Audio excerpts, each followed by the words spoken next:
Hi, എല്ലാവർക്കും നമസ്കാരം. ഇപ്പോൾ നമ്മുടെ യൂട്യൂബിൽ ട്രെൻഡിങ് ആയിട്ട് ഓടിക്കൊണ്ടിരിക്കുന്ന ഒരു വൈറൽ പ്രസവം ഉണ്ടല്ലോ. കളിയാക്കിയതല്ല, ഒരിക്കലും ഞാൻ അതിനെ നെഗറ്റീവ് പറയില്ല. ഈ ഭയങ്കര സന്തോഷം തോന്നിയൊരു വീഡിയോ തന്നെയാണ്. നമുക്കാർക്കും ഇല്ലാത്തൊരു ഗഡ്സ് എന്തായാലും ദിയാകൃഷ്ണ കാണിച്ചല്ലോ, സന്തോഷം. ഈ വൈറൽ പ്രസവത്തിൻ്റെ ചുവട് പിടിച്ചുകൊണ്ട് ഒന്ന് രണ്ട് കാര്യങ്ങൾ എൻ്റെ ഒരു അഭിപ്രായം പറയലും നിങ്ങളുടെ ഒരു അഭിപ്രായം ചോദിക്കലും ആണ് ഇതിൻ്റെ ഉദ്ദേശം. നമ്മളെല്ലാവരും ദിയാകൃഷ്ണൻ്റെ പ്രസവം കണ്ടു മീൻസ് അവരുടെ വീഡിയോ കണ്ടു. ഭയങ്കര ലക്ഷറിയസ് ആയിട്ടുള്ള ഡെലിവറി ആയിരുന്നു. ഭർത്താവും സഹോദരിമാരും രണ്ടുപേരുടെ പാരൻസും അടങ്ങിയ ഒരു വലിയൊരു പട തന്നെ ദിയൻ്റെ കൂടെ ഉണ്ടായിരുന്നു. പക്ഷേ നമ്മൾ സാധാരണക്കാരായിട്ടുള്ള ആൾക്കാർ, സ്ത്രീകൾ പ്രസവിക്കുന്ന സമയത്ത് ഇത്രയൊരു ഹ്യൂജ് സപ്പോർട്ട് ഒരിക്കലും ഹോസ്പിറ്റലിൽ നമുക്ക് അടുത്ത് പോയി നിന്ന് കൊടുക്കാൻ ആർക്കും പറ്റില്ല. ചില ഹോസ്പിറ്റലുകളിൽ ഹസ്ബൻഡിനെ കൂടെ കയറ്റും, ഒരു പടി കൂടി കടന്നാൽ ചിലപ്പോൾ അമ്മമാരെയും കൂടെ കയറ്റും. അതിനപ്പുറത്തേക്ക് അതല്ലെങ്കിൽ ചില ഹോസ്പിറ്റലിൽ അമ്മമാരെ മാത്രം കയറ്റും, ചിലർ ഹസ്ബൻഡിനെ മാത്രം കയറ്റും. അതല്ലെങ്കിൽ ചില ഹോസ്പിറ്റലുകൾ ഇവരെ രണ്ടുപേരെയും എന്ന് വെച്ചാൽ പ്രസവിക്കാൻ പോകുന്ന പേഷ്യൻറ്റിൻ്റെ അമ്മേനെയും ഹസ്ബൻഡിനെയും കൂടെ കയറ്റും, ഒരു സപ്പോർട്ടിന് വേണ്ടി. അവരും കൂടെ ഉണ്ടാകുമ്പോൾ നമുക്കൊരു മനസ്സിനൊരു ആശ്വാസമാണല്ലോ. പക്ഷേ ഇതൊക്കെ സാധ്യമാകണമെങ്കിൽ എനിക്ക് തോന്നുന്നു പ്രൈവറ്റ് ഹോസ്പിറ്റലിൽ പോയാൽ മാത്രമേ നടക്കുകയുള്ളൂ എന്ന്. പക്ഷെ നമ്മൾ ഭൂരിഭാഗം ആൾക്കാരും സർക്കാർ ഹോസ്പിറ്റൽ പ്രിഫർ ചെയ്യുന്ന ആൾക്കാരാണല്ലേ. ഈ സർക്കാർ അപ്പം എൻ്റെ ചോദ്യം ഇതാണ്, പ്രസവം പോലെയുള്ള സംഗതികൾക്ക് സർക്കാർ ഹോസ്പിറ്റലാണോ നല്ലത്, പ്രൈവറ്റ് ഹോസ്പിറ്റലാണോ നല്ലത് എന്നാണ് നിങ്ങളുടെ അഭിപ്രായം എന്തായിരിക്കും? അതിൽ ഞാൻ എൻ്റെ ഒരു അഭിപ്രായം പറയുകയാണെങ്കിൽ 100% നമുക്ക് സർക്കാർ ഹോസ്പിറ്റലാണ് സാധാരണക്കാരായിട്ടുള്ള ആൾക്കാർക്ക് ഏറ്റവും നല്ലത്. കാരണം എന്താണെന്നറിയോ, നമുക്ക് നോർമൽ ഡെലിവറി ആണെങ്കിൽ പോലും ഒരു പ്രൈവറ്റ് ഹോസ്പിറ്റലിൽ ഈ ഡെലിവറിക്ക് നമ്മൾ അടയ്ക്കേണ്ടി വരുന്ന ബില്ല് എന്ന് പറയുന്നത് ഡെലിവറിക്ക് മാത്രം, ഈ ഡെലിവറി ഇവർ കൈകാര്യം ചെയ്യുന്നതിന് മാത്രം 50,000 രൂപയ്ക്ക് മുകളിലാണ്. 50,000 മുതൽ 60,000 വരെയാണ് സാധാരണ ഹോസ്പിറ്റലുകളിലൊക്കെ. ഇത് ആധികാരികമായിട്ടുള്ള കണക്ക് തന്നെയാണ് കേട്ടോ, ഞാനൊരു ഊഹം വെച്ച് പറയണതല്ല ഒരിക്കലും. 50,000 മുതൽ 60,000 വരെ നമ്മൾ ഈ ഒരു പ്രോസസ്സിങ് ഫീസ് അല്ലെങ്കിൽ സർവീസ് ചാർജ് എന്നൊക്കെ പറഞ്ഞിട്ട് ഇവർക്ക് നമ്മൾ അടയ്ക്കണം. അതിനുശേഷം നമ്മൾ എന്താക്കുള്ളൂ, ഡെലിവറിക്ക് അവരെ അഡ്മിറ്റ് ആക്കുള്ളൂ. ക്രിട്ടിക്കൽ സ്റ്റേജ്, ഒരു സീരിയസ് ആയിട്ടുള്ള കണ്ടീഷനൊക്കെ ആണെങ്കിൽ ഒരു പക്ഷേ അവർ എന്ത് ചെയ്യും, ആ സമയത്ത് ഡെലിവറി എടുത്തെങ്കിൽ പോലും അവർക്ക് ഈ കുഞ്ഞിനെ എടുത്ത് നമ്മളെ കയ്യിലേക്ക് തരുന്ന ഈ ഒരു പ്രോസസ്സിന് ഈ 50,000 രൂപ നമ്മൾ അടച്ചേ പറ്റുള്ളൂ. ഈ 50,000 രൂപ കൊണ്ട് നമ്മളുടെ ചിലവ് അവിടെ തീർന്നു എന്ന് വിചാരിക്കരുത്.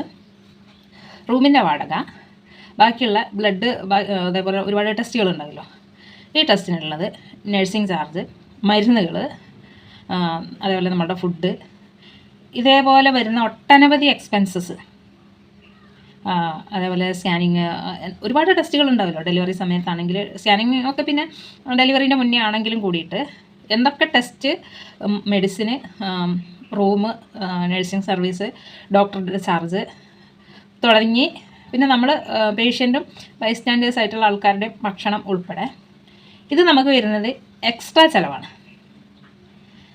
ഈ എക്സ്ട്രാ ചിലവ് എങ്ങനെയായാലും ഒരു ഡെലിവറി അറിയുമ്പോൾ 3 ദിവസത്തിന് വേണം നമ്മൾ ഹോസ്പിറ്റലിൽ അഡ്മിറ്റ് ആവേണ്ടി വരും. ഇത്രയും കാര്യങ്ങൾ നമ്മൾ എക്സ്ട്രാ നമ്മുടെ കയ്യിൽ നിന്ന്, ഈ 50,000 അടച്ചതിൻ്റെ പുറമെയാണ് ഇത്രയും കാര്യങ്ങൾ നമ്മൾ കയ്യിൽ നിന്ന് എക്സ്ട്രാ ചിലവാക്കുന്നത്. അതാണ് ഞാൻ പറഞ്ഞത്, സാധാരണക്കാരായിട്ടുള്ള ആൾക്കാർക്കാണ് ഗവൺമെൻറ് ഹോസ്പിറ്റലിൽ ഏറ്റവും സഹായം ചെയ്യുക. പിന്നെ സാമ്പത്തികമായിട്ട് നല്ല നിലയിൽ നിൽക്കുന്ന ഈ 1,00,000 രൂപയൊക്കെ ഡെലിവറി സമയത്ത് ചിലവാക്കാൻ ഒരു ബുദ്ധിമുട്ടും ഇല്ലാത്ത ആൾക്കാർക്ക് പ്രൈവറ്റ് ഹോസ്പിറ്റൽ തന്നെയാണ് നല്ലത്. പിന്നെ ഇത് നോർമൽ ഡെലിവറീൻ്റെ കാര്യമാണ്. ഇതേ സമയത്ത് ഇത് സിസേറിയൻ ആണെങ്കിൽ 75,000 മുകളിലേക്കാണ് ഈ സർവീസ് ചാർജ് വരിക. പിന്നെ ഞാൻ നേരത്തെ പറഞ്ഞ പോലെ സിസേറിയൻ ആകുമ്പോൾ നമുക്ക് ഹോസ്പിറ്റലിൽ അഡ്മിറ്റായി കിടക്കുന്ന ദിവസത്തിൻ്റെ എണ്ണം കൂടും. 3 ദിവസം കൊണ്ട് ഡിസ്ചാർജ് ആയി പോകാൻ പറ്റുന്നത് നമുക്ക് 4, 5, 6, 7 ഒക്കെ ദിവസങ്ങൾ ഒരു പക്ഷേ ഹോസ്പിറ്റലിൽ കിടക്കേണ്ടി വരും. അപ്പോൾ അത്രയും ദിവസത്തുള്ള ഈ റൂം വാടക, ഭക്ഷണം, മരുന്നുകൾ പോലുള്ള ബാക്കിയുള്ള എക്സ്പെൻസ് അടക്കം എങ്ങനെയായാലും ഒരു 1.25 ലക്ഷത്തിൻ്റെ മുകളിലേക്കായിരിക്കും ചിലവ്. അപ്പോൾ നമുക്കങ്ങനെ കറക്റ്റായിട്ട് കാൽക്കുലേറ്റ് ചെയ്ത് പറയാനൊന്നും പറ്റുന്നില്ല. എന്നാലും ഏകദേശം ഒരു 1.25 ലക്ഷം രൂപേൻ്റെ മേലേക്കാണ് ഈ ചിലവ് വരിക. ഇതേ സമയത്ത് ഈ സെയിം സംഭവങ്ങളൊക്കെ നമ്മൾ സർക്കാർ ഹോസ്പിറ്റലാണ് ചെയ്യുക എന്നുണ്ടെങ്കിൽ നമുക്ക് ഒരു രൂപ പോലും സാമ്പത്തികമായിട്ട് നമുക്കൊരു മുടക്കുണ്ടാകും. നമുക്ക് വണ്ടിക്കൂലി, ഹോസ്പിറ്റലിലേക്ക് അങ്ങോട്ട് പോകാനുള്ള വണ്ടിക്കൂലി നമുക്ക് കയ്യിൽ നിന്ന് എടുക്കേണ്ടി വരും.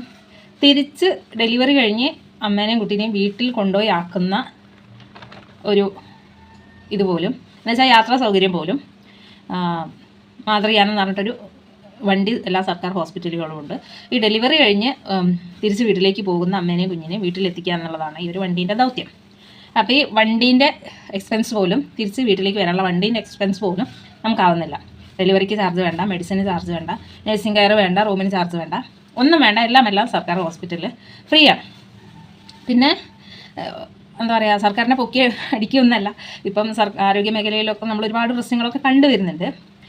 പക്ഷെ എന്നാൽ പോലും നമ്മുടെ ഒരു അനുഭവം എന്ന് പറയുന്നത് എന്താണെന്ന് വെച്ചാൽ, സർക്കാർ ഹോസ്പിറ്റലിൽ നമുക്ക് ഈ ഒരു പ്രസവം എന്ന് പറയുന്ന പ്രോസസ്സിന് ചിലവില്ല എന്നാണ്. മാത്രമല്ല നമുക്ക് ഇങ്ങോട്ട് ആദ്യത്തെ പ്രസവമാണെങ്കിൽ എത്ര 5000, രണ്ടാമത്തെ പ്രസവത്തിന് എന്തൊരു പൈസ ഉണ്ട്. അത് പെൺകുട്ടിയാണെങ്കിൽ അമൗണ്ട് കുറച്ച് കൂടുന്നുണ്ട്.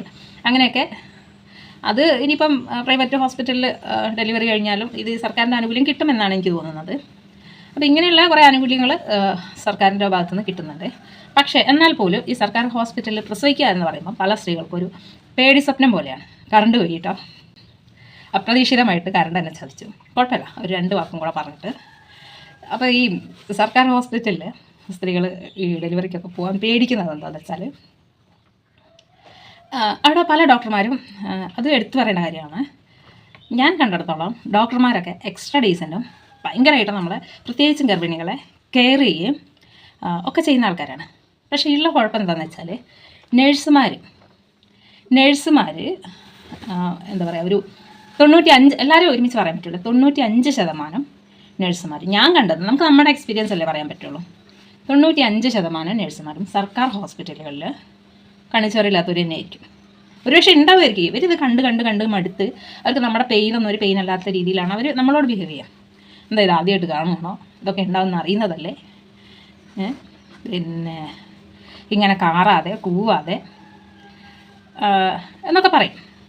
പക്ഷേ ഡോക്ടർമാർ ഈ സമയത്ത് നമ്മുടെ കൂടെ ഉണ്ടാവില്ല എന്നുള്ളതാണ് ഏറ്റവും വലിയൊരു നെഗറ്റീവായിട്ട് സർക്കാർ ഹോസ്പിറ്റലിൻ്റെ ഇത് നമുക്ക് പറയാൻ പറ്റുക. അവർ നമ്മളെ നോക്കും.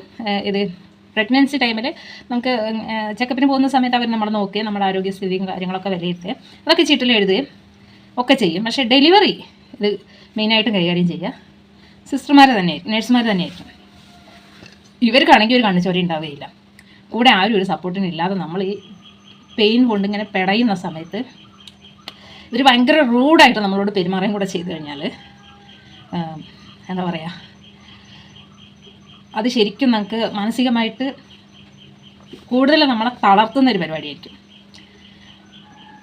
എന്ന് വെച്ചിട്ട് എല്ലാവരും പ്രൈവറ്റ് ഹോസ്പിറ്റലിൽ പോയാൽ അവിടുത്തെ നഴ്സുമാർക്ക് ഭയങ്കര കെയറിങ് ആയിരിക്കും കേട്ടോ. അതെന്ത് കാര്യത്തിന് പോയാലും നഴ്സുമാർക്ക്, കാരണം നമ്മൾ പൈസ കൊടുത്തിട്ടാണല്ലോ അവരുടെ സേവനം നമ്മൾ ഇങ്ങോട്ട് മേടിക്കുന്നത്. അപ്പോൾ അതിനുള്ള അവർ കാണിക്കുകയും ചെയ്യും. അത് ഒരുവിധം ഹോസ്പിറ്റലുകളുടെയൊക്കെ നിയമം തന്നെ അങ്ങനെയാണ്. പേഷ്യൻറ്റിനോട് വളരെ സോഫ്റ്റായിട്ടും സ്നേഹത്തോടെയും പെരുമാറണം. കാരണം വീണ്ടും ഈ അവിടുത്തെ കെയറിംഗ് ഒക്കെ നല്ലതാണെന്ന് പറഞ്ഞിട്ട് നമ്മൾ തിരിച്ചങ്ങോട്ട് തന്നെ ചെല്ലണമല്ലോ. അതുകൊണ്ടായിരിക്കും ഒരു പക്ഷേ പ്രൈവറ്റ് ഹോസ്പിറ്റലിലൊക്കെ നേഴ്സുമാർ വളരെയധികം സ്നേഹത്തോടെ ഒക്കെയാണ് പെരുമാറുന്നത് കാണാറ്. അപ്പോൾ പറഞ്ഞു വന്നത് ഇത്രയേ ഉള്ളൂ. രണ്ടും നല്ലത് തന്നെയാണ്. സാമ്പത്തികമായിട്ട് നല്ല രീതിയിൽ നിൽക്കുന്ന ആൾക്കാർക്ക് പ്രൈവറ്റ് ഹോസ്പിറ്റൽ നല്ലതാണ്. ഇത്രയും പൈസ കൊടുക്കുന്നത് കൊണ്ട് വിഷയമില്ലാത്ത ആൾക്കാർക്ക് പ്രൈവറ്റ് ഹോസ്പിറ്റൽ നല്ലതാണ്. ഇത്രയും പൈസ കയ്യിലെടുക്കാനില്ലാത്ത സാധാരണക്കാരായിട്ടുള്ള ആൾക്കാർക്ക് എന്തുകൊണ്ടും ഗവൺമെൻറ് ഹോസ്പിറ്റൽ തന്നെയാണ് നല്ലത്. പിന്നെ ഈ പറയുന്ന പോലെ നഴ്സുമാരുടെ പരുഷമായിട്ടുള്ള പെരുമാറ്റം നമ്മൾ സഹിക്കേണ്ടി വരും. കാരണം നമ്മുടെ അടുത്ത് 1 ലക്ഷം രൂപ കൊടുത്തിട്ട് പ്രൈവറ്റിൽ പോയിട്ട് ഡെലിവറി എടുക്കാനുള്ളൊരു സംവിധാനം നമുക്കില്ലല്ലോ. അതുകൊണ്ട് ഞാൻ എല്ലാവരെയും അടച്ചു പറയുന്നില്ല, ഞാൻ കണ്ടതൊക്കെ അങ്ങനെയായിരുന്നു, അല്ലാത്ത ആൾക്കാരും ഉണ്ടാകും. അപ്പോൾ ഈ ഒരു വിഷയത്തിൽ നിങ്ങളുടെ അഭിപ്രായം എന്താണെന്ന് അറിയാൻ ആഗ്രഹമുണ്ട്. ഒന്ന് കമൻറ്റ് ചെയ്യുകയാണെങ്കിൽ നന്നായിരിക്കും. ഇത് മറ്റുള്ളവർക്കും ഇനിയിപ്പം ഡെലിവറി അല്ലെങ്കിൽ പ്രഗ്നൻ്റ് ആവാനും ഡെലിവറിക്കൊക്കെ വേണ്ടിയിട്ട് വെയിറ്റ് ചെയ്യുന്ന ഒക്കെയുള്ള ആൾക്കാർക്ക് ഒരു ഉപകാരപ്പെടുക. അപ്പം കൂടുതലൊന്നുമില്ല, ഇപ്പം തന്നെ വീഡിയോ കുറച്ച് ലെങ്തിയായി. അടുത്തൊരു വീഡിയോ ആയിട്ട് വീണ്ടും കാണാം. അതുവരേക്കും എല്ലാവർക്കും